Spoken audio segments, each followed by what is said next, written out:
Aimer l'autre s'apprend. L'hymne à l'amour de saint Paul a traversé mon esprit pendant que j'étais plongée dans mon analyse sur comment savoir aimer. L'amour prend patience. L'amour rend service. L'amour ne jalouse pas.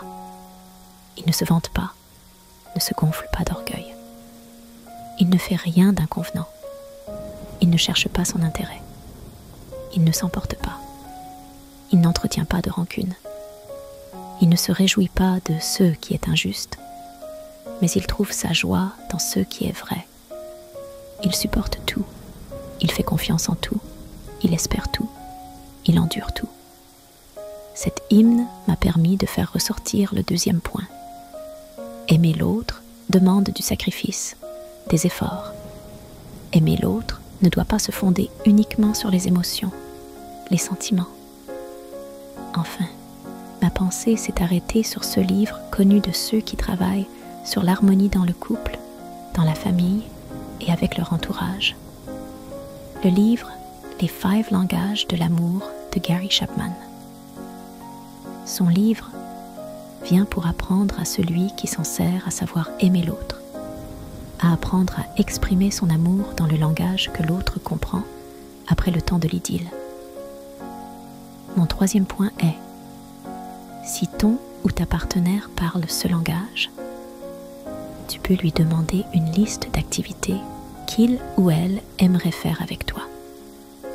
Tu pourrais l'inviter à faire une activité qu'il ou elle apprécie. Tu peux aussi apprendre l'écoute empathique et vraie par l'entremise d'un atelier, d'une formation ou d'un livre. L'important est de lui accorder du temps avec une qualité de présence irréprochable.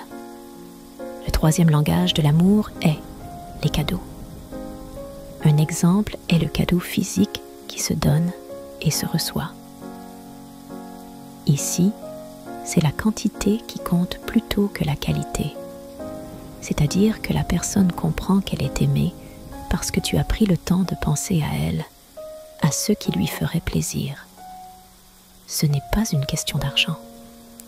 Le cadeau est un symbole. Il peut même être gratuit. En même temps, si le cadeau est le langage d'amour de ton partenaire, ce sera un investissement qui en vaudra la peine et qui sera moins dispendieux qu'une thérapie de couple. Les cadeaux sans contexte, donc sans occasion, comme un anniversaire, le temps des fêtes ou autres, ont une valeur encore plus grande. Il y a aussi le don de soi. Cela ne coûte rien. Il s'agit d'offrir ta présence à l'autre dans des moments importants ou difficiles de sa vie. Il y a aussi le don de soi. Cela ne coûte rien. Il s'agit d'offrir ta présence à l'autre dans des moments importants ou difficiles de sa vie. Si ton ou partenaire parle ce langage, tu peux te faire une liste secrète de tous les cadeaux qui pourraient lui faire plaisir et qui correspondent à ton budget et lui en offrir un chaque fois que tu as envie de lui démontrer ton amour. Tu peux aussi fabriquer un cadeau toi-même. Le quatrième langage de l'amour est les services rendus, comme faire le café le matin, aider avec les tâches ménagères ou les enfants, etc. Le service a une valeur encore plus grande quand il est rendu par ta propre initiative, avant qu'il te soit demandé. Si ton ou ta partenaire parle ce langage, tu peux te faire une liste de tous les services ou demandes d'aide qu'il ou elle t'a exprimés au cours des dernières semaines ou années et en sélectionner un de temps pour lui démontrer ton amour. Tu sais maintenant que quand ton copain ou ta copine te demande de l'aider, si c'est son langage, il ou elle te demande de lui montrer que tu l'aimes. Le cinquième langage de l'amour est le toucher physique.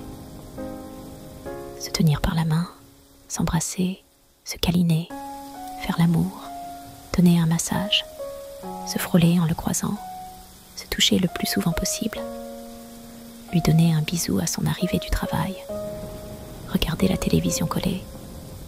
si ton ou ta partenaire parle. Ce langage, il s'agit simplement de le toucher physiquement à chaque fois que tu veux lui démontrer que tu l'aimes.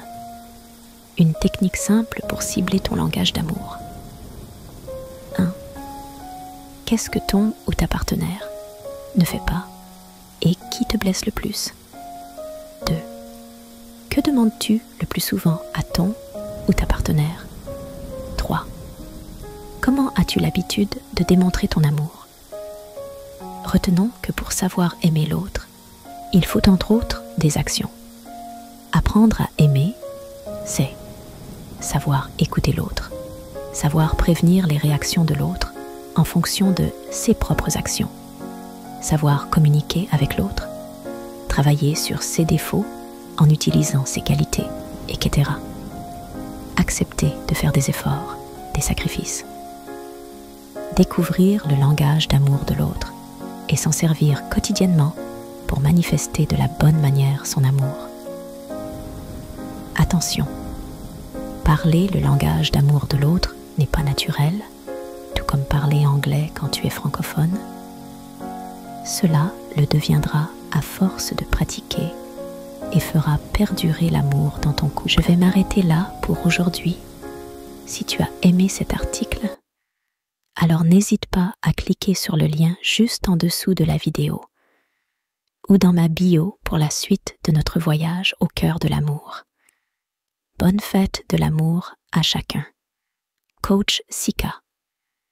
Je vous dis à bientôt, bisous.